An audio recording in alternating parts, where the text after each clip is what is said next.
dear students, today we are going to learn about how to identify direct object and indirect object in voice. म्हणजेच काय, change voice मधील direct object आणि indirect object याविषयी आज आपण माहिती जाणून घेऊया. म्हणजे बरेच वेळा विद्यार्थी मित्रांनो, आपल्याला चेंज व्हॉइस करत असताना जर दोन ऑब्जेक्ट आले असेल तर त्यातला डायरेक्ट ऑब्जेक्ट कोणता आहे आणि इनडायरेक्ट ऑब्जेक्ट कोणता आहे याविषयी तुम्ही मुलं कन्फ्यूज असता. त्यामुळे या ठिकाणी तुम्हाला अगदी साध्या पद्धतीने, सोप्या पद्धतीने सांगणार आहे की कोणत्या प्रकारचं कसं आलं तर कोणतं आपलं डायरेक्ट ऑब्जेक्ट होईल आणि इनडायरेक्ट ऑब्जेक्ट कोणतं होईल, यामध्ये कशा प्रकारचं लक्षात घ्यायचं, तर आज आपण ते समजून घेऊया. सुरुवातीला बघूया डायरेक्ट ऑब्जेक्ट कसं ओळखायचं. त्या ठिकाणी कसं लक्षात घेणार आपण की एखादं वाक्य जर आलं असेल तर त्या सेंटेन्स मध्ये सगळ्यात पहिले वर्बला व्हॉट ने क्वेश्चन विचारायचा. तर त्या ठिकाणी डायरेक्ट तुम्हाला काय मिळेल, डायरेक्ट ऑब्जेक्ट मिळेल. जर आपल्याला इनडायरेक्ट ऑब्जेक्ट ओळखायचं असेल तर ते कसं ओळखणार, तर अशा वेळेस वर्बला whom ने प्रश्न तयार करायचा. तर तुमचं उत्तर इनडायरेक्ट ऑब्जेक्ट त्या ठिकाणी मिळून जाईल तुम्हाला. तर यासाठी आपण कन्स्ट्रक्शन कडे जाऊया. Let us see construction. Object plus and is r plus v3 plus indirect object oblique rw plus by plus subject. बरेच वेळा इनडायरेक्ट ऑब्जेक्ट वापरतात किंवा इनडायरेक्ट ऑब्जेक्टला बरेच जण त्या ठिकाणी rw असं सुद्धा म्हटलं जात असते. Let us see some example. First sentence, she gives a pen. बघा या वाक्यामध्ये तुम्हाला आपल्याला मेक इट पॅसिव वॉइस बनवायचं आहे. तर या ठिकाणी आपण कसं करणार, तर त्या ठिकाणी सगळ्यात पहिले काय करायचं, which is subject, which is verb and which is object. तर या ठिकाणी कोणतं सब्जेक्ट आलेलं आहे, कोणतं वर्ब आलेलं आहे आणि कोणतं ऑब्जेक्ट आलेलं आहे पहिले सगळ्यात पहिले ओळखायचं विद्यार्थी मित्रांनो. ज्यावेळेस तुम्हाला ब्रॅकेटमध्ये चेंज द व्हॉइस असं जर लिहून येत असेल तर त्यावेळेस सगळ्यात पहिले तुम्ही त्या गोष्टी लक्षात घ्यायचं, दिलेलं वाक्य हे ऍक्टिव्ह व्हॉइस मध्ये आहे की पॅसिव्ह व्हॉइस मध्ये आहे, कारण हे तुम्हाला ओळखून तयार करायचं असते. तर या ठिकाणी या वाक्यामध्ये शी हा सब्जेक्ट म्हणून आलेला आहे. गिव्स हे जे आहे हे गिव्स प्रेझेंट फॉर्म इंडिकेट करतो आहे, प्रेझेंट टेन्स दाखवत आहे. आणि अ पेन जे आहे हे काय डिनोट करतो आहे, ऑब्जेक्ट डिनोट करतो आहे. म्हणजे त्याचं पॅसिव्ह वॉइस कसं होईल विद्यार्थी मित्रांनो, बघा a pen is given by her. आता हे कसं झालं बघा, हा जो अ पेन अ पेन दिलेल्या वाक्यामध्ये ऑब्जेक्ट जागी आलेला आहे, पण आपल्याला काय करायचं आहे, पॅसिव्ह वॉइस करत असताना त्याला आपल्याला सब्जेक्ट कडे ट्रान्सफर करावं लागेल. म्हणजेच आपण सब्जेक्ट ठिकाणी काय घेतलं विद्यार्थी मित्रांनो, या ठिकाणी अ पेन घेतलेला आहे. आणि दिलेल्या वाक्यामध्ये जे गिव्स हे वर्ब आलेला आहे ते तुम्हाला मी आता सांगितलं की ते प्रेझेंट फॉर्म इंडिकेट करतो आहे, वर्बचं फर्स्ट फॉर्म ऑफ वर्ब आहे. त्यामुळे आपण या ठिकाणी कोणतं ग्रुप वापरायचं, to be form present tense to be group वापरायचं आहे. म्हणून आपण या ठिकाणी काय घेतलं विद्यार्थी मित्रांनो, इज घेतलेला आहे. कारण पॅसिव्ह वॉइस सब्जेक्ट जो आहे तो पॅसिव्ह वॉइस सब्जेक्ट कसा आलेला आहे, सिंग्युलर आलेला आहे. जर सिंग्युलर सब्जेक्ट आलेला असेल तर अशा वेळेला त्या ठिकाणी टू बीचं रूप हे इज घ्यायचं असते. त्यानंतर दिलेलं जे वर्ब आहे त्याचं थर्ड फॉर्म करायचं म्हणजेच गिव्हन. त्यानंतर या वाक्यामध्ये तुम्हाला इनडायरेक्ट ऑब्जेक्ट दिसते आहे का, नाही. किंवा rw ज्याला आपण म्हणतो ते आहे का, नाही आहे. नसेल तर समोरचं अकॉर्डिंग टू द कन्स्ट्रक्शन नुसार बाय घ्या. आपण बाय घेतल्यानंतर त्या वाक्यामध्ये जो दिलेल्या वाक्यामध्ये जो सब्जेक्ट दिलेला आहे त्या सब्जेक्टचा बदल बाय नंतर करायचा आहे. म्हणजेच काय होईल, हर. या ठिकाणी शीचा बदल आपण काय घेतलेला विद्यार्थी मित्रांनो, हर घेतलेला आहे. आता नेक्स्ट सेंटेन्स बघूया. शी गिव्स मी अ पेन. बघा या दोन वाक्यामध्ये व्हॉट्स अ डिफरन्स. फर्स्ट सेंटेन्स मध्ये फक्त आपल्याला मेन वर्ब दिलेलं होतं आणि एकच ऑब्जेक्ट दिलेलं होतं, बरोबर आहे. सेकंड सेंटेन्स मध्ये तुम्हाला काय दिसते, या दोघांमधला डिफरन्स बघा. या दोघांमध्ये काय फरक जाणवत आहे तुम्हाला, वाक्य तुम्हाला सेम दिसते आहे का, नाही. तर या ठिकाणी दिलेलं जे वाक्य आहे त्या वाक्यामध्ये दोन ऑब्जेक्ट आले आलेले आहे. पण आता दोन ऑब्जेक्ट आले असेल तर अशा वेळेस आपण डायरेक्ट ऑब्जेक्ट कोणतं समजायचं आणि इनडायरेक्ट ऑब्जेक्ट कोणतं समजणार? You are totally confuse while you are choosing. ज्यावेळेस तुम्ही ते वाक्यामध्ये कोणत्या प्रकारचं डायरेक्ट ऑब्जेक्ट आहे किंवा इनडायरेक्ट ऑब्जेक्ट आहे हे ओळखण्यासाठी तुम्ही काय होणार? कन्फ्युज होऊन जाणार, नाही का? तर हे कसं ओळखायचं याविषयी आपण आता सांगितलं. काय सांगितलं बघा, जर व्हर्बला आपण व्हॉटने क्वेश्चन विचारला तर आपल्याला काय मिळतो? Direct object. म्हणजे सेकंड सेंटेन्स मध्ये तुम्हाला डायरेक्ट ऑब्जेक्ट कोणतं दिसणार? काय दिसणार या ठिकाणी? अ पेन दिसेल. म्हणजे व्हॉट गिव्ह, म्हणजे व्हॉट गिव्ह तुमचं उत्तर काय येईल? अ पेन येईल, राईट. त्यानंतर आपल्याला इनडायरेक्ट ऑब्जेक्ट ओळखायचं आहे. मग इनडायरेक्ट ऑब्जेक्ट कोणतं कसं ओळखणार तुम्ही? तर व्हर्बला हुमने प्रश्न विचारा, हुम गिव्ह. तर या ठिकाणी तुमचं इनडायरेक्ट ऑब्जेक्ट काय दिसेल? मी दिसेल विद्यार्थी मित्रांनो, नाही का? तर या ठिकाणी पेपरमध्ये कशा प्रकारचे येते बघा. जर अशा वेळेस दोन ऑब्जेक्ट जर वाक्यामध्ये येत असतील तर पेपरमध्ये एक तर तुम्हाला ब्रॅकेटमध्ये इन्स्ट्रक्शन काय दिलेलं असते? चेंज द व्हॉइस म्हणून दिलेलं असते किंवा begin the sentence with I म्हणून आलेलं असते. यापैकी तुम्हाला निवडायचं असते का, म्हणजे ते वाक्य कोणतं तुम्हाला ऑब्जेक्ट आहे, कोणतं इनडायरेक्ट ऑब्जेक्ट आहे किंवा कोणतं डायरेक्ट ऑब्जेक्ट आहे आणि बनवताना कशा प्रकारे बनवायचं. तर अशा प्रकारे तुम्हाला त्या ठिकाणी लक्षात घ्यायचं असते विद्यार्थी मित्रांनो. तर अशा वाक्याचे ज्यावेळेस डायरेक्ट ऑब्जेक्ट आणि इनडायरेक्ट ऑब्जेक्ट असते वाक्यामध्ये त्यावेळेस एकाच वाक्याचे दोन वाक्य तयार करता येतात. जसं फर्स्ट सेंटेन्स मध्ये आपल्याला एका वाक्याचं एकच वाक्य पॅसेज करता आलेलं आहे, बरोबर आहे? कारण त्या वाक्यामध्ये एकच ऑब्जेक्ट होतं. त्याच्यामुळे आपल्याला डायरेक्ट ऑब्जेक्ट असल्यामुळे आपण तिथे इनडायरेक्ट ऑब्जेक्ट नसल्यामुळे त्या ठिकाणी एकच वाक्य तयार केलं पॅसिव्ह मध्ये. पण सेकंड सेंटेन्स मध्ये तुम्हाला दोन ऑब्जेक्ट आहे. जर दोन ऑब्जेक्ट असेल तर तुम्हाला दोन प्रकारचे उत्तर त्या ठिकाणी तयार करता येतात. म्हणजे तुम्हाला गिवन द इन्स्ट्रक्शन नुसार त्या ठिकाणी व्हॉइस तयार करता येतो. पेपरमध्ये तुम्हाला कसं विचारलं त्या पद्धतीने तुम्हाला त्या ठिकाणी सेंटेन्स तयार करता येतात. बघा आता कसं होईल. आता पहिल्यांदा सगळ्यात पहिले मी काय करते, डायरेक्ट ऑब्जेक्टचं वाक्य घेऊन कशा प्रकारे पॅसेज करायचा याविषयी माहिती जाणून घेऊया. कसं होईल बघा. सगळ्यात पहिले ऑब्जेक्ट घ्या, कोणतं येईल? अ पेन. अ पेन हा कसा आहे? सिंगुलर आहे. त्याच्यामुळे टू बी फॉर्म सुद्धा काय घ्यावं लागेल तुम्हाला? सिंगुलर मध्ये घ्यावं लागेल, म्हणजेच इज. त्यानंतर क्रियापद तिसरं रूप घ्यायचं, म्हणजे गिव्हचं तिसरं रूप काय होईल? गिव्हन, नाही का? मग आपल्याला अकॉर्डिंग टू दिस कन्स्ट्रक्शन नुसार काय करायचं आहे? वाक्यामध्ये जो इनडायरेक्ट ऑब्जेक्ट आहे तो इनडायरेक्ट ऑब्जेक्ट जो आहे तो आपल्याला घ्यायचा आहे. पण खाली तुम्ही गिव्हन मी असं न लिहिता तुम्हाला काय करायचं आहे? जे प्रोनाउन्स आलेला आहे त्या प्रोनाउनच्या समोर तुम्हाला टू चा वापर करावा लागत असतो. ज्यावेळेस आपण पॅसिव्ह बनवतो त्यावेळेस त्या ठिकाणी टू चा वापर हा करावा लागत असतो. म्हणजेच गिव्हन टू मी, त्यानंतर बाय घ्या आणि नंतर हा जो सब्जेक्ट आहे, सब्जेक्ट कोणता दिसतोय तुम्हाला? शी. मग शीचं बाय नंतर रूपांतर काय होईल? हर. तर अशा प्रकारे आपण फर्स्ट सेंटेन्स डायरेक्ट ऑब्जेक्टचं बनवलेलं आहे. आता बघा इनडायरेक्ट ऑब्जेक्टचं वाक्य कसं होईल. आता इनडायरेक्ट ऑब्जेक्ट जर आलेलं आपल्याला वाक्य बनवायचं असेल तर त्यासाठी पेपरमध्ये इन्स्ट्रक्शन कसं दिलं जाईल बघा. Begin the sentence with I. आता हे आय आलं कसं? आपल्या वाक्यात तर आय दिसत नाहीये. तर म्हणजेच काय विद्यार्थी मित्रांनो, या ठिकाणी जे इनडायरेक्ट ऑब्जेक्ट आहे ते इनडायरेक्ट ऑब्जेक्ट तुम्हाला मी दिसते आहे, बरोबर आहे? तर या मीला, हा जो मी आहे याची पोझिशन काय आहे? What a position of me. मीची पोझिशन काय दिसते आहे? ऑब्जेक्ट म्हणून दिसते आहे. इनडायरेक्ट ऑब्जेक्ट आहे, ऑब्जेक्ट आहे, बरोबर आहे? म्हणून या ऑब्जेक्टचा आपल्याला काय करायचं आहे? पॅसिव्हाइज करत असताना सब्जेक्ट मध्ये कन्वर्ट करायचं आहे. म्हणून मीचा बदल या ठिकाणी काय होईल विद्यार्थी मित्रांनो? आय होईल. म्हणून तुम्हाला इन्स्ट्रक्शन मध्ये काय दिलेलं आहे? Begin the sentence with I दिलेलं आहे. आलं लक्षात?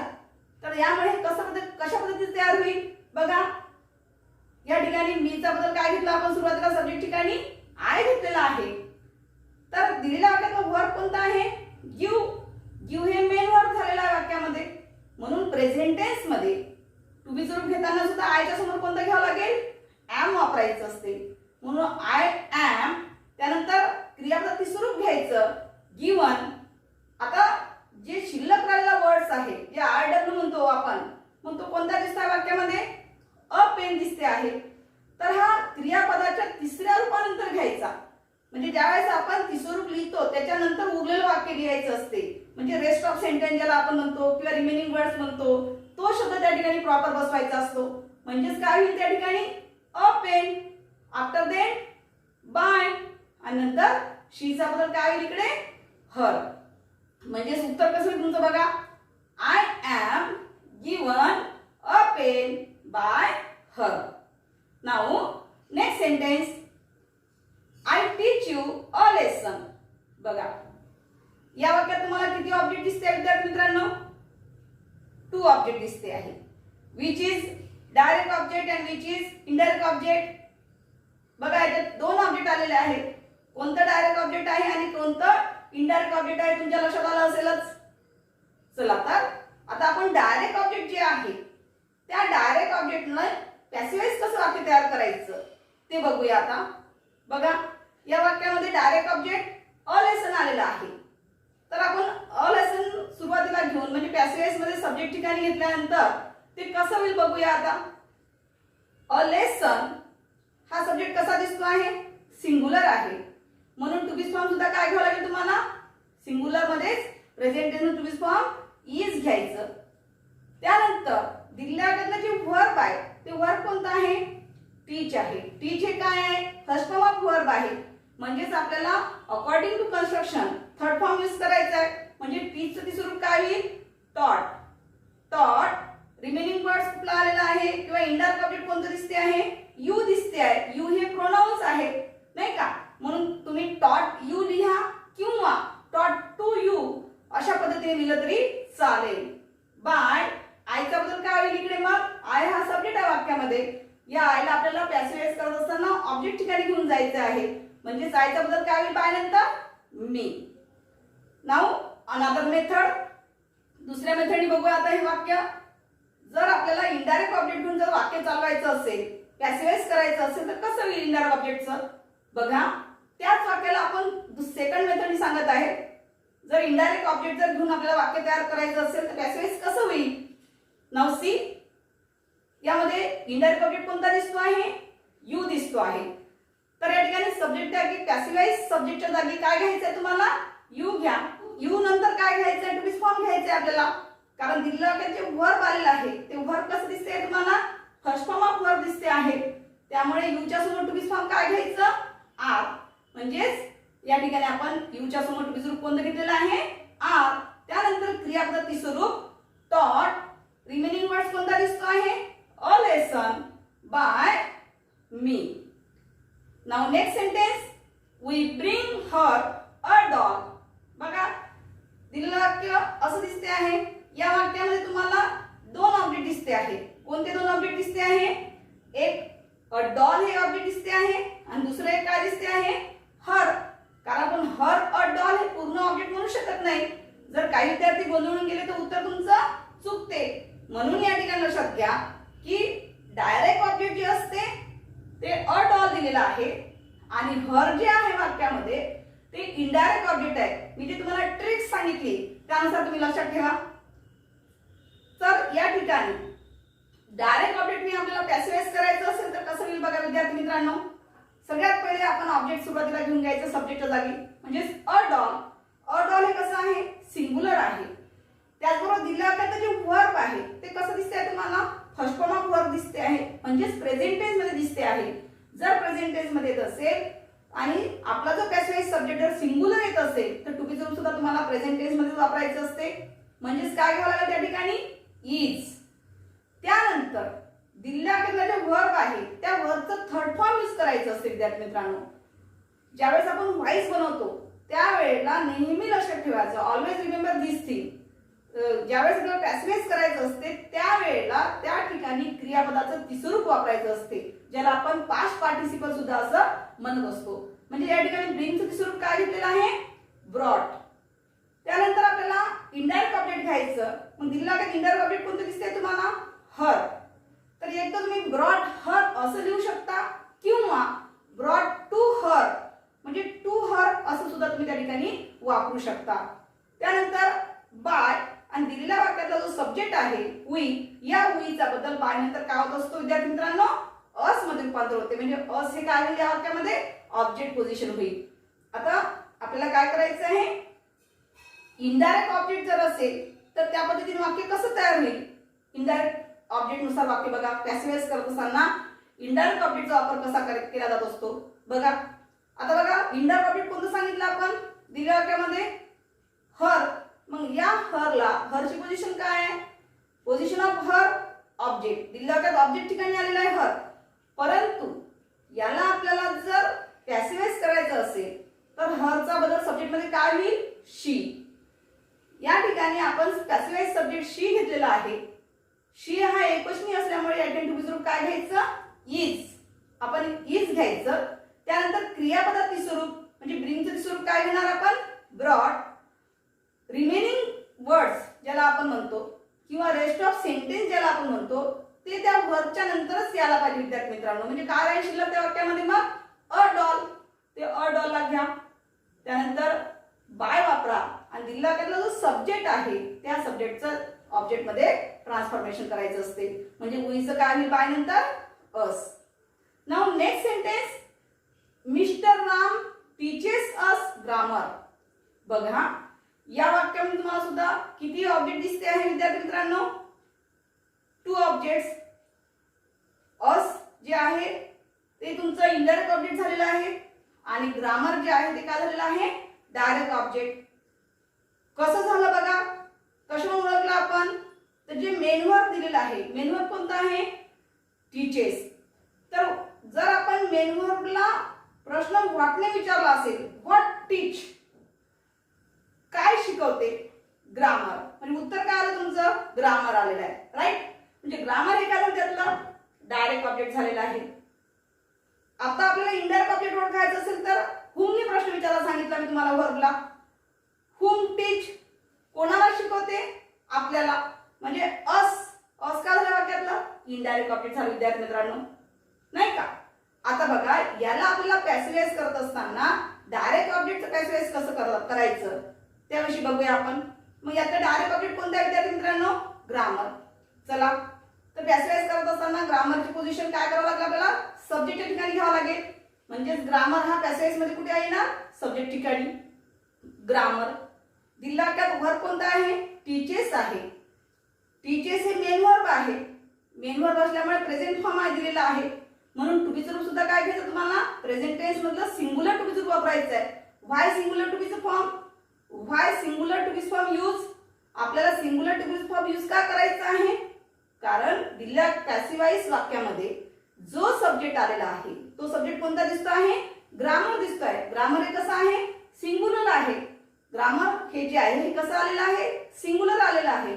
सिंगुलर आल्यामुळे टू बीचं रूप सुद्धा आपण काय घेणार, सिंगुलर घेणार. म्हणजे आपण काय वापरणार, इज. त्यानंतर टीच जे मेन वर्ब दिलेलं आहे त्या टीचचं तिसरं रूप घ्यायचं आहे, म्हणजे थर्ड फॉर्म ऑफ वर्ब म्हणा. तर टीचचं तिसरं रूप काय होईल, टॉट. त्यानंतर इनडायरेक्ट ऑब्जेक्ट घ्यायचं आपल्याला. एक तर तुम्ही टॉट अस असं घेऊ शकता किंवा ते प्रोनाउन असल्या कारणाने त्या ठिकाणी आपल्याला काय घ्यावं लागेल, टूचा वापर जरी केला तरीही चालेल. म्हणजे काय वापरावं लागेल तुम्हाला, टू अस. त्यानंतर बाय, दिलेल्या वाक्यात जो सब्जेक्ट आलेला आहे ते काय आलेला आहे, मिस्टर राम. मिस्टर राम हा सब्जेक्ट आलेला आहे, म्हणून बाय नंतर सुद्धा घेताना मिस्टर रामच घ्यायचा. तिथे तुम्हाला चेंज करता येत नाही. कालच्या तासाला सांगितलं होतं मी की मिस्टर राम असो किंवा कुठलं नावून आलेलं असेल तरी बाय नंतर ॲज इट इज जशा तसं घ्यायचं असते विद्यार्थी मित्रांनो. आता बघा नेक्स्ट, तर या ठिकाणी डायरेक्ट ऑब्जेक्टचं वाक्य कसं होईल हे आपण बघितलं, पण इनडायरेक्ट ऑब्जेक्टचं वाक्य आलं असेल पॅसिव्ह वॉइस करत असताना कशा पद्धतीचं होईल, सेकंड मेथड बघा. आता मग या ठिकाणी अस जे आहे ते अस हे काय आहे, इनडायरेक्ट ऑब्जेक्ट झालेला आहे.